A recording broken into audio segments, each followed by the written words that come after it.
Welcome to Back to Flour. Good morning, Arno. Good morning, Lina. How are you today?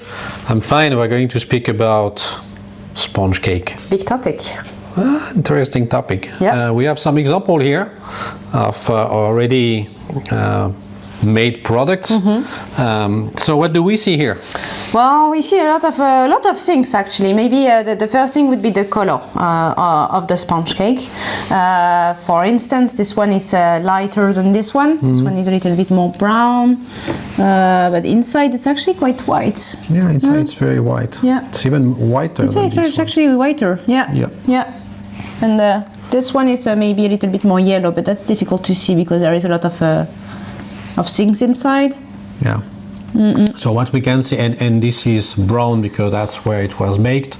So yeah, the first thing is about the color. The size and the shape of the product are also very important because definitely all these little boys get in inside individual package. This package, so it's very important to have the right size. We can see also that the texture is also very important because we are going to cut them like that, or we are going to roll them like this.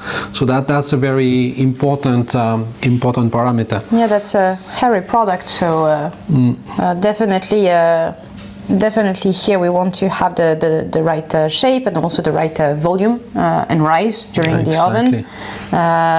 Also that will be important if you want to get it inside the package and to have a nice texture also. Yeah, the crumb texture is really important because we want to have something which is soft enough but still that has a certain resistance, let's say. So that's very well balanced, and you see, in particular here, this one is interesting. Now it has the feeling, but it was flat, and we have been able to roll it. So the properties are here very important.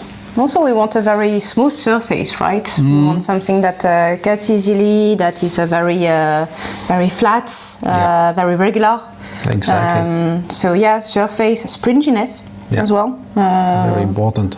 Very important, and of course we do have to mention the crumb structure. Yeah, because like this one is a little bit crumbling, but not that much. But we don't want the crumble to fall apart like that. Yeah, this one clearly is crumbling also, but not too much. That's quite well done. No, very nice. Very nice product. What about? It looks to be a very moist product. Oh, yeah. It's very humid.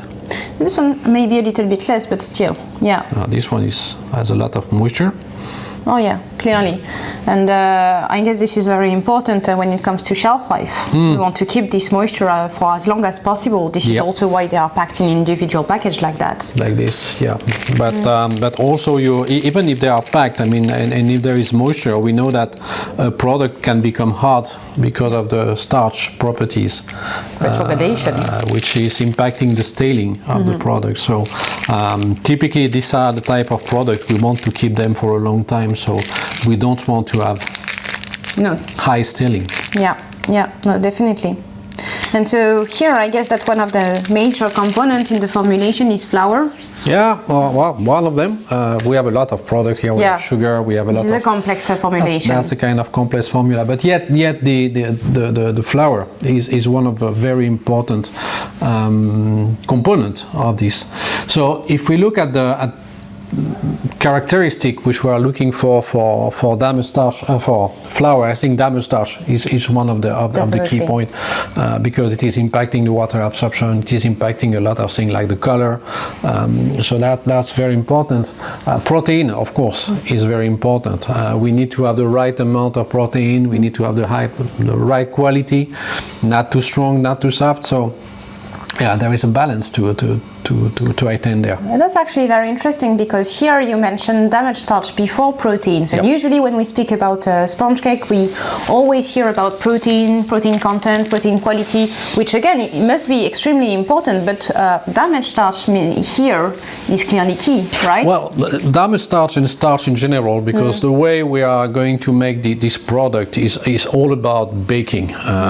We are making a kind of batter and then after we're going to bake it. And how how the starch is going to gelatinize is really important, and damage starch is impacting starch gelatinization as well as enzymatic activity. If you have more enzymatic activity, you will change the you will have more starch proofing, properties. you will have a Exactly. So that's all of that is participating to the overall quality. The ash content is also something very important because it can impact the color. We want something quite well, yellow or white, but not too brown, right? And or not, too grayish. and not gray. Not gray. The gray is something we want to avoid. Yes, definitely.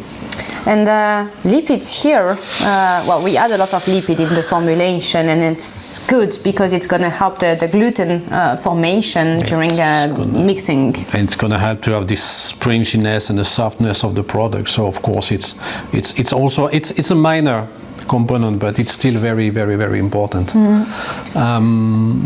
We also have sugar in that, and sugar can also be explaining the color we have here, which is more brown than this one. Nice caramelization, Maillard reaction. If you have more sugar, you can have a more dark color. So depending on the type of product you want to make, that can be something you desire or not.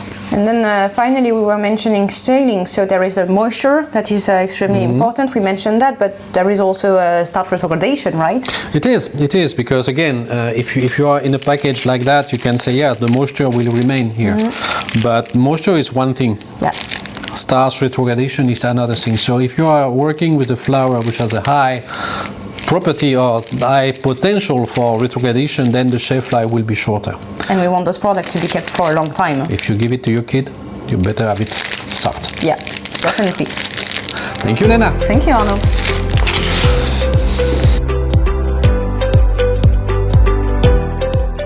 Hey, Lena.